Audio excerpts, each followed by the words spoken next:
Bayna, ikay kum na ba? Utpa!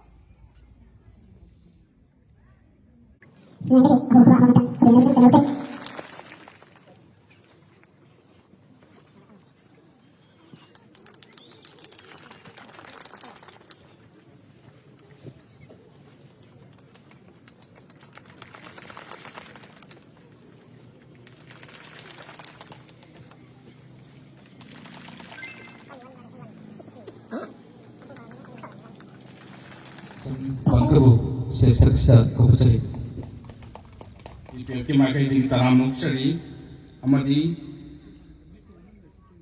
Wahingbam Project Social Worker Katrigau Assembly Constituency bu su taramuk sari amadi hojik mapam sida lengkatriba koi kan women Pungpum Sida Village Protection Force na Parin na Sata Zarpa Wasak Lobugi Training di Grup masih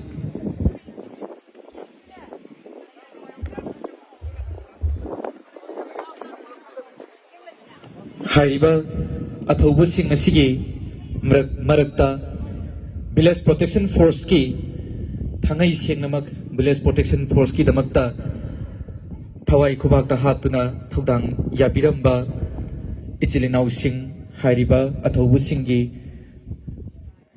mami sing asida yaubiri hariba atau busing asina ekhoigi Maikay asigi damakta izati asigi damakta khona biramba sing asibu ekoi Village Protection Force na matam punamakta ekoi ningsing dunata leheuragani koi imalai ba amadi izati maite hero jati su kanabagi damakta asi chokthokdana nungaina tumdana mai maching tamduna leijagadaba isa singsibu asi tumpham chafam khangdana mayum maikai thadokduna sumaina tawdana lan dawnaba ileiba pu Tri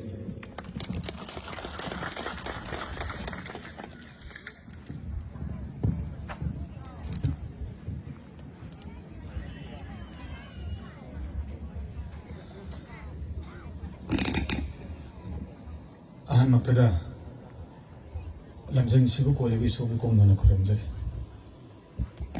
Aduh lagi ada nasi Village Protection Force ni sinjaba teruk sobat. Koi off taking ceremony sida.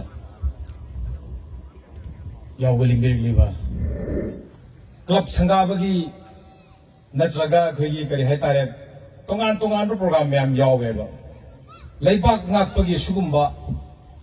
Sinaw mayam managasi lebak ngakani haidana sumpu bagi ot taking ceremony wasak bagi toram ji sidaki hena nungai ro program ji leitre maram di jam maram jawa lebak sigi makta kongtabi ate heba akoi gi tho stage na simak jogzera pani haukiba megi tang ahumdagi lamdam sida saidang lakpa koki immigrant shina ꯑꯩꯈꯣꯏꯒꯤ ꯏꯆꯤꯜ ꯏꯅꯥꯎ ꯏꯃꯥ ꯏꯆꯥ ꯃꯌꯥꯝꯗ ꯂꯥꯟꯗꯥꯔꯛꯇꯨꯅ ꯑꯩꯈꯣꯏꯕꯨ ꯏꯄꯥ ꯏꯄꯨ ꯑꯗꯨꯒ ꯏꯃꯥ ꯏꯕꯦꯝꯃ ꯑꯗꯨꯒ ꯃꯌꯥꯏꯒꯤ ꯐꯝꯐꯝꯗ ꯂꯦꯡꯁꯤꯟꯕꯤꯔꯤꯕ ꯑꯣꯅꯔꯦꯕꯜ ꯑꯦꯝ ꯑꯦꯜ ꯑꯦ ꯈꯨꯟꯗ꯭ꯔꯥꯛꯄꯝ ꯑꯁꯤꯒꯤ ꯃꯅꯤꯄꯨꯔ ꯉꯥꯛꯀꯅꯤ ꯃꯤꯇꯩ ꯀꯟꯒꯅꯤ ꯍꯥꯏꯅ ꯃꯥꯅ ꯂꯦꯡꯁꯤꯟꯕꯤꯔꯤꯕ ꯅꯨꯃꯤꯠ ꯅꯤꯄꯥꯜꯅꯤꯒꯤ ꯇ꯭ꯔꯦꯅꯤꯡꯗ ꯁꯔꯨꯛ ꯌꯥꯕꯤꯔꯕ ꯏꯆꯤꯜ ꯏꯅꯥꯎꯁꯤꯡ ꯏꯃꯥ ꯏꯕꯦꯜꯁꯤꯡ Anuakta kunuaku. Aigi sage aigi natai aigi lekai. Punama thadoga Manipur imalaiba asigi damat. Ai ngakani kanana su ai hingaida chahan mga mohedana ngasi imang na phamiba isay na usyang tingin biyo.